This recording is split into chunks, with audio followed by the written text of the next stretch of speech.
ولا تنکحوا، اور نہ تم نکاح کرو. تنکحو کا روٹ ہے نون کاف ہا، نکاح. نکاح کا لفظی معنی ہوتا ہے جمع کرنا، اکٹھا کرنا. النکاح الضم، یہ تو اس کا لفظی معنی ہے. اور شریعت میں نکاح کس کو کہتے ہیں؟ ایسا عقد یا معاہدہ جو ایک مرد اور عورت کے درمیان قائم کیا جاتا ہے، یعنی ایک سوشل کانٹریکٹ، کہ جس کی روح سے وہ ایک دوسرے پر حلال ہو جاتے ہیں اور اللہ کو گواہ بنا کر وہ ایک دوسرے کے حقوق ادا کرنے کا وعدہ کرتے ہیں. ڈیفینیشن کے طور پر آپ دیکھیے، ایسا عقد اور معاہدہ کہ مرد اور عورت ایک دوسرے پر حلال ہو جائیں، دو افراد کے درمیان اللہ کو گواہ بنا کر ایسا معاہدہ کرنا کہ دونوں ایک دوسرے کے حقوق پورے کریں گے. تو اس سے پہلے کہ میں نکاح اور طلاق کے بارے میں اگلی آیات کی وضاحت کروں، چند باتیں نکاح کے ضمن میں آپ کو یاد رہنی چاہیے تاکہ آپ مزید باتوں کو اچھی طرح سمجھ سکیں. سب سے پہلے تو نکاح کا لفظی معنی، پھر نکاح کی تعریف، پھر نکاح کی حکمتیں، کہ نکاح کرنے کی حکمت کیا ہے یا فائدہ کیا ہے یا مقصد کیا ہے. مقصد کیا ہے، نکاح کیوں کیا جائے، یہ واضح ہونا بے حد ضروری ہے. اگر یہ واضح نہ ہو تو آگے کی باتیں سمجھ نہیں آئیں گی. اسلام میں نکاح کسی تفریح یا انٹرٹینمنٹ کا نام نہیں. نکاح کا سب سے پہلا مقصد ہے عزت و عصمت کی حفاظت، شرم و حیا کی حفاظت، حرام سے بچنا. دوسری چیز نکاح کے مقاصد میں سکون اور لطف حاصل کرنا، یعنی فطری خواہش کی تکمیل. قرآن پاک میں آتا ہے لِتَسْكُنُوا إِلَيْهَا، سکون پانا. تیسری چیز نسل انسانی کی بقا، کہ انسانی نسل کا سلسلہ آگے چلتا رہے. اور چوتھی چیز نسل انسانی کی تربیت کے لیے ایک دوسرے کا مددگار بننا. یعنی شادی کیوں کی جاتی ہے؟ کہ صرف سیر تفریح کے لیے نہیں یا محض ایک دوستی نہیں، بلکہ اس کے کچھ مقاصد ہیں کہ جس میں دو افراد کا باہم نکاح جو ہے وہ ایک دوسرے کے لیے دفاع کا ذریعہ بنے، ایک دوسرے کی نگاہ اور فرج کی حفاظت کا ذریعہ بنے، انسان حرام سے بچ سکے، برے خیالات سے بچ سکے، بھٹکنے سے بچ سکے، یعنی پاک دامنی اختیار کر سکے، اپنے جذبات کو ڈسپلن کر سکے. کیونکہ عموماً نکاح کے بغیر انسان شیطانی طریقوں پر چل کر جب اپنی خواہشات کی تکمیل کرتا ہے تو اس سے معاشرے کے اندر فساد پھیلتا ہے. پھر اسی طرح نکاح کا ایک مقصد یہ ہے کہ جو اللہ نے فطری خواہشات، یہ ضرورت رکھی ہے انسان کے اندر دوسرے انسان پر ڈپینڈنٹ ہونے کی یا اس کی طلب کی یا اس کی ضرورت کی، وہ پوری ہو. یعنی باعث سکون ہو، ایک دوسرے کے ہمراز ہوں، مددگار ہوں، ایک دوسرے کے لیے یعنی سکون کا ذریعہ ہوں. تیسری چیز یہ ہے کہ نسل انسانی کی بقا ہو. یعنی یہ نہیں ہو سکتا کہ کوئی شادی کر لے اور کہے کہ نہیں بچے نہیں پیدا ہونے چاہیے اور بچے نہیں پیدا کرنے، یہ فطرت کے خلاف ہے. پھر اسی طرح صرف بچے پیدا کرنے کی حد تک ہی نہیں بلکہ دونوں کی برابر کی ذمہ داری بنتی ہے کہ آئندہ ان بچوں کی تعلیم، تربیت اور ان کو صحیح طور پر پروان چڑھانے میں ایک دوسرے کی مدد، ایک دوسرے کے ساتھ تعاون. کیونکہ تنہا عورت یا تنہا مرد یہ کام نہیں کر سکتا، دونوں کا ایک دوسرے سے تعاون اس میں بہت ضروری. اور اگر باہم ایک دوسرے کے ساتھ موافقت ہوگی تو اس کا اثر آئندہ نسلوں پر بھی ہوگا، اور اگر دونوں میں اختلاف ہوگا اور دونوں کے درمیان کشمکش ہوگی تو اس کا اثر پھر آئندہ نسلوں پر پڑے گا اور انسانی تربیت میں خلل واقع ہوگا۔ اب آپ دیکھیے کہ نکاح منعقد کیسے ہوتا ہے۔ اس میں کچھ چیزیں اس کے ارکان ہیں اور کچھ چیزیں اس کی سنتیں ہیں۔ تو ارکان یا فرائض کیا ہیں؟ سب سے پہلے 2 گواہوں کا ہونا، پھر مہر کا مقرر کیا جانا، اور پھر مہر ادا بھی کرنا۔ تیسری بات ایجاب و قبول کے مخصوص الفاظ،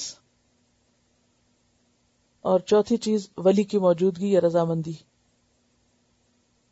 نکاح میں مسنون چیزیں کیا ہیں؟ خطبہ نکاح کا پڑھنا، دعوت ولیمہ کا اہتمام کرنا، مہر کا تذکرہ کرنا کہ کتنا مہر دیا جا رہا ہے، یعنی اسے پبلکلی اناؤنس کیا جائے تاکہ لوگ اس پر گواہ ہوں۔ اسی لیے آپ نے دیکھا ہوگا کہ عموماً جب ایجاب قبول ہو رہا تھا تو باقاعدہ مینشن کرتے ہیں اس کو۔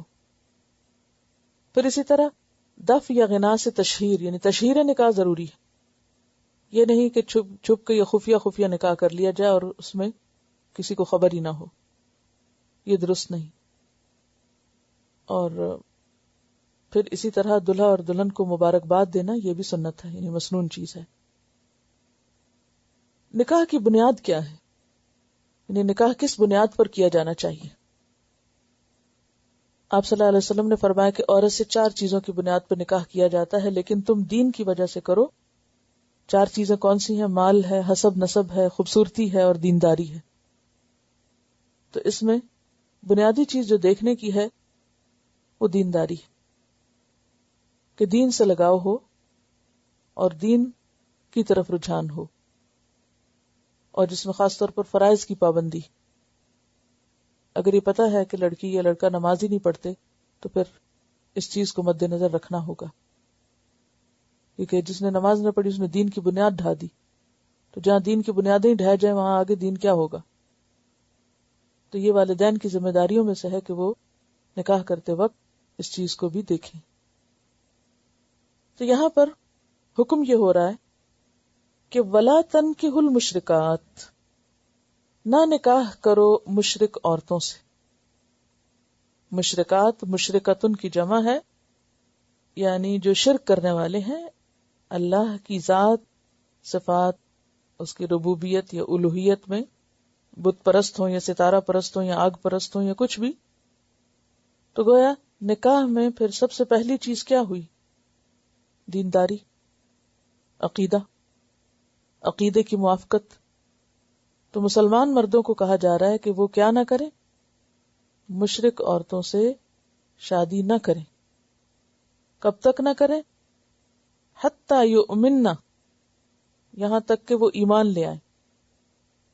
اور یاد رکھیے کہ مشرک ہونا ایک اصطلاح ہے، اور جیسے آپ دیکھیے کہ ایک اصطلاح ہے مسلم، ایک ہے مشرک، ایک ہے اہل کتاب ہونا۔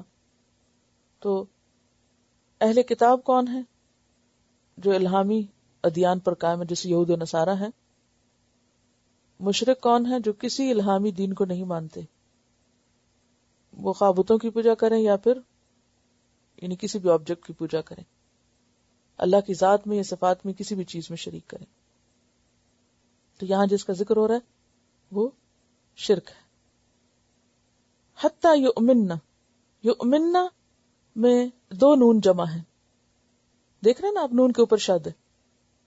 ایک نون تو مادے کا ہے، یعنی الف میم نون مادہ ہے، اور دوسرا نون مؤنث کا ہے، یعنی وہ عورتیں جب تک کہ اسلام میں داخل نہ ہو جائیں، یہ مراد ہے۔ ولا امتن، اور البتہ لونڈی یعنی غلام عورت۔ مؤمنتن، ایمان والی، جسے ہم اردو میں مومنہ کہتے ہیں۔ مؤمنتن، ایمان والی، خیرن، بہتر ہے، اچھی ہے، من مشرکتن، مشرک عورت سے۔ یعنی شادی کے معاملے میں تم مومن عورت کو ترجیح دو گے مشرک عورت پر۔ ولو اعجبتکم، اور اگرچہ وہ اچھی لگے تم کو. کون؟ مشرک عورت. آجبہ کا لفظ جو ہے عین جیم بے سے ہے، کسی کو حیران کن حد تک پسندیدگی میں مبتلا کر دینا، خوشگوار حیرانی.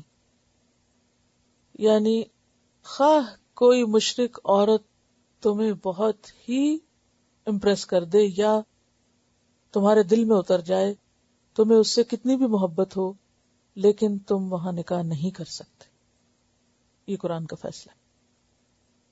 ولو عجبت کو، یعنی پسند کی شادی منع نہیں ہے، لیکن پسند کی شادی نہیں کر سکو گے اگر عورت کے اندر شرک ہے. پھر تمہیں اللہ کی پسند کو دیکھنا ہوگا، اپنی پسند کو چھوڑنا پڑے گا. اور جیسا کہ پہلے بھی میں نے عرض کیا تھا کہ عموماً کسی سے محبت کب ہوتی ہے؟ جب اس کی کوئی ادا پسند آتی ہے، یا اس کی کوئی خوبی یا اس کی کوئی چیز پسند آتی ہے. تو بعض لوگ کسی سے محبت کرتے ہیں اس کے مال کی وجہ سے، بعض کسی سے محبت کرتے ہیں اس کے حسن کی وجہ سے، بعض کسی کے اخلاق کی وجہ سے، بعض کسی کے دین کی وجہ سے. کئی اسباب ہوتے ہیں نا محبت کرنے کے.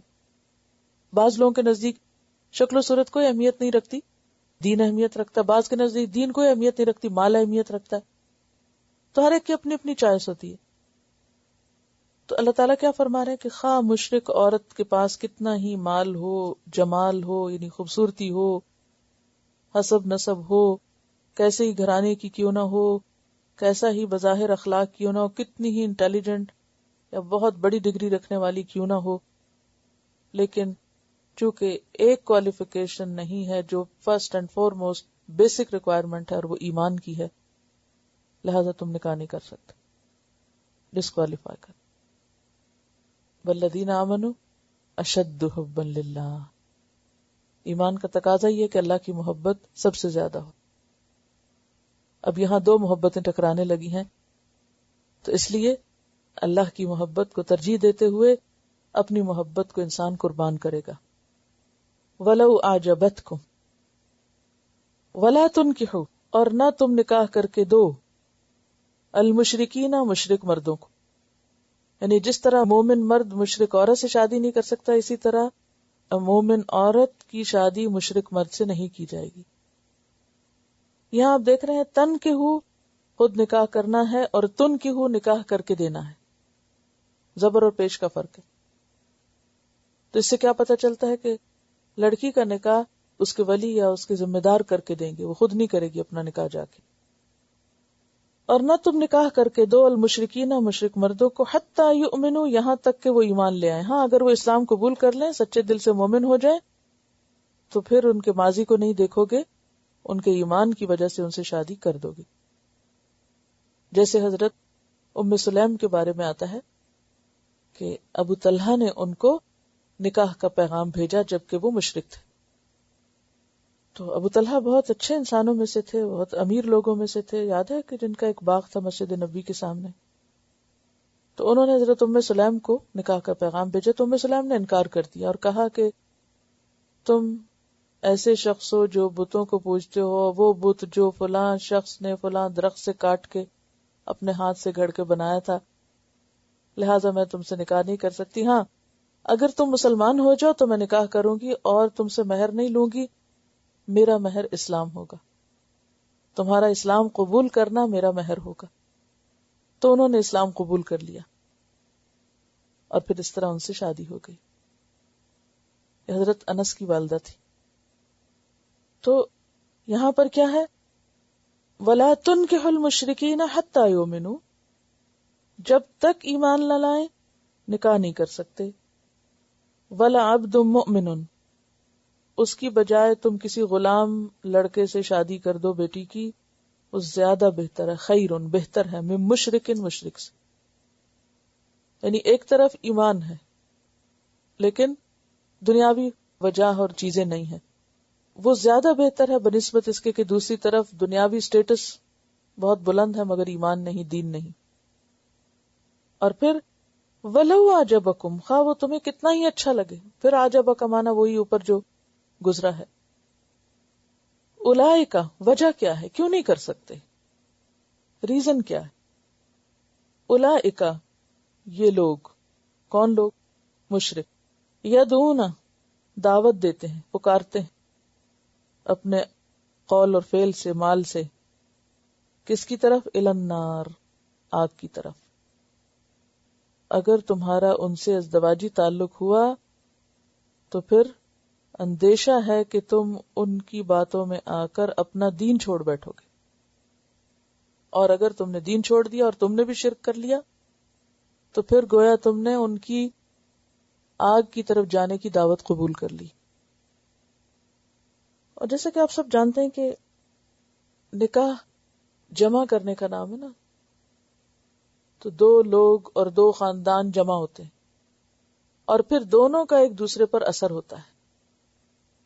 اور شرک کا معاملہ ایسا معاملہ ہے کہ جس میں اگر انسان تھوڑا سا بھی جھکا تو کیا ہوگا؟ سب کچھ ہی چلا جائے گا. رائی کے دانے برابر بھی شرک گوارا نہیں.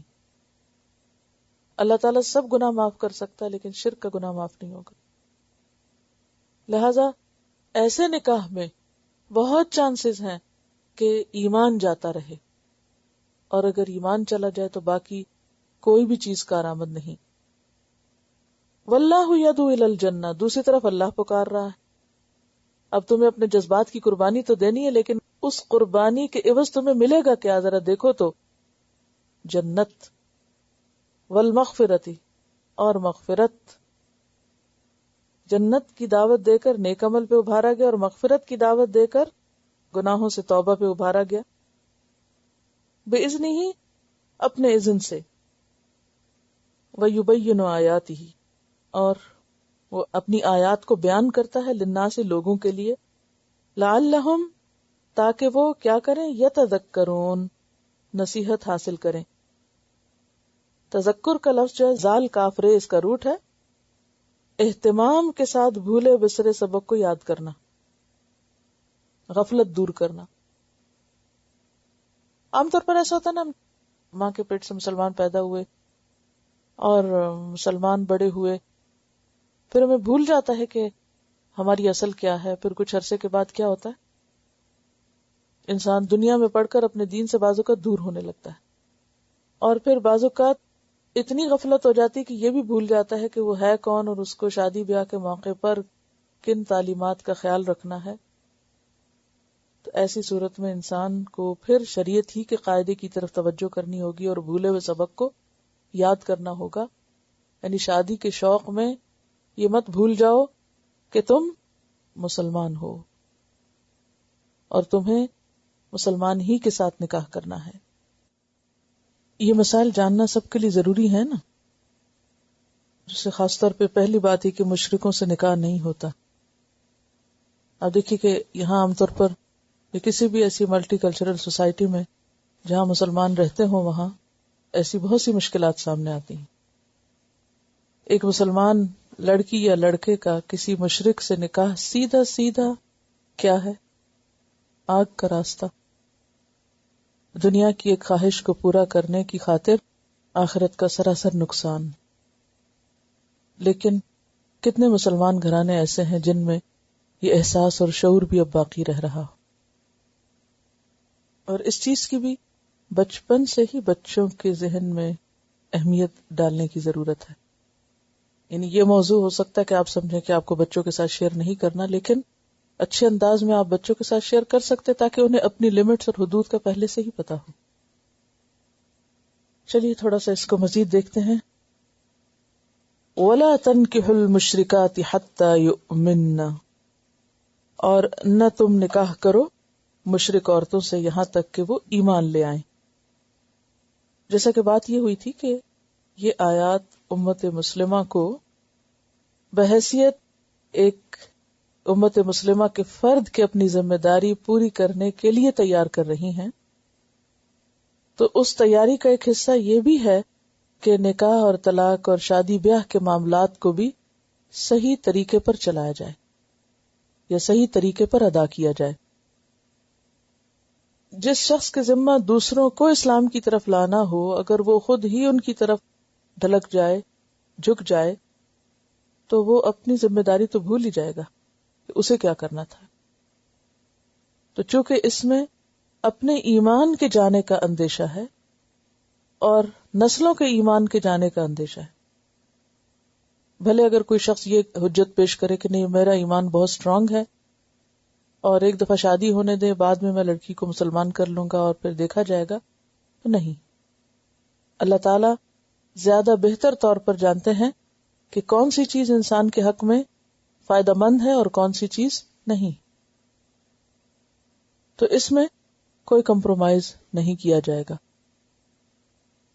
اور اگر کوئی یہ ثابت بھی کر دے کہ ہاں اس کا ایمان بہت مضبوط ہے، لیکن آئندہ نسلوں کا کیا ہوگا؟ بچوں میں جو کھچڑی پکے گی، بچے کس دین پر ہوں گے؟ باپ اپنی طرف کھینچے گا، ماں اپنی طرف کھینچے گی. اگر اپنا دین بچا بھی گئے تو آئندہ نسل کا دین داؤ پر ہے. تو بحیثیت امت مسلمہ کے دین کا بھی نقصان ہے یہاں. دوسری بات یہ ہے کہ اسلام اور شرک دو بالکل اپوزٹ چیزیں اور ان دونوں کے کلچر بھی بالکل مختلف ہیں. نہ صرف یہ کہ عقائد میں فرق ہے، طریقہ زندگی میں بھی فرق ہے، طرز زندگی میں بھی فرق ہے. مثلا اسلام میں طہارت کو نصف ایمان کہا گیا ہے، الطہور شطر الایمان کہا گیا ہے. اب جہاں شرک کی نجاست موجود ہو وہاں ظاہری نجاست کو دور کرنے کا بھی اہتمام کتنا ہو سکتا ہے. ایسی ہی ایک لڑکی جس نے کسی ایسے لڑکے سے شادی کی، اس نے ایک خط لکھا، دربن کی لڑکی تھی وہ، تو اس میں جو مشکلات بیان کی کہ میں نے شوق میں شادی تو کر لی، لیکن بعد میں جو کلچرل ڈفرنس تھا یا جو دو ادیان کے درمیان کی بنیادی فرق تھے وہ بہت بڑی رکاوٹ بنے باہم تعلقات کو درست رکھنے پر. اور اس میں خاص طور پر اس نے جو ذکر کیا وہ طہارت اور پاکیزگی کا تھا کہ میرے شوہر میں طہارت اور پاکیزگی کا کوئی کانسیپٹ ہی نہیں تھا. ہمارے یہاں تو یہ نا کہ استنجا کا اور نجاست صاف کرنے کا اور پھر نہانے کا اور پھر تو وہ نہیں تھا. پھر اس کے بعد وہ شخص ڈرنک تھا تو اس کی وجہ سے جو مزید قباحتیں تھی وہ، پھر یہ کہ دین کی بے حرمتی اور مذاق اڑانا، پیغمبر کا مذاق اڑانا، مسلمانوں کے طریقوں کا مذاق اڑانا، تو روز روز جو ایک کشمکش تھی وہ بڑھتی گئی. پھر بعد میں بچوں کے ناموں پہ جھگڑا، بچوں کے دین پہ جھگڑا، اور الٹیمیٹلی کیا کہ وہ چونکہ خدا کا خوف ہے نہیں. اسلام میں تو شادی کے بعد سب سے بنیادی جو چیز ہے اس تعلق کو درست رکھنے والی وہ تقویٰ ہے. تو وہاں یہ تھا کہ وہ چونکہ خوف خدا نہیں، کوئی رکاوٹ نہیں، کوئی بندش نہیں، تو وہ لڑکا ادھر نکاح کر کے ساتھ دوسری لڑکیوں کے چنگل میں بھی پھنسا ہوا تھا. اگرچہ مسلمانوں میں بھی یہ چیز کچھ کم نہیں رہی، لیکن یعنی اس بچی نے اپنی جو مشکلات بتائیں اور دوسری بچیوں کو ایک تلقین کی کہ کوئی اور ایسی غلطی نہ کرے، کیونکہ ایسے رشتے کو نبھانا جو ہے وہ ایک عذاب سے کم نہیں، ایک مشکل سے کم نہیں. تو وہ عارضی اور چھوٹی چھوٹی مشکلات تو اپنی جگہ، لیکن اللہ تعالیٰ نے بالکل کھول کے سبب واضح کر دیا کہ اولئک یدعون الی النار، ایک تو جہنم کی آگ ہے. لیکن جب دینی معاملات میں شوہر اور بیوی کے درمیان بہت بڑا فرق ہو تو دنیا بھی آگ بن جاتی ہے، دنیا بھی جہنم بننے لگتی ہے.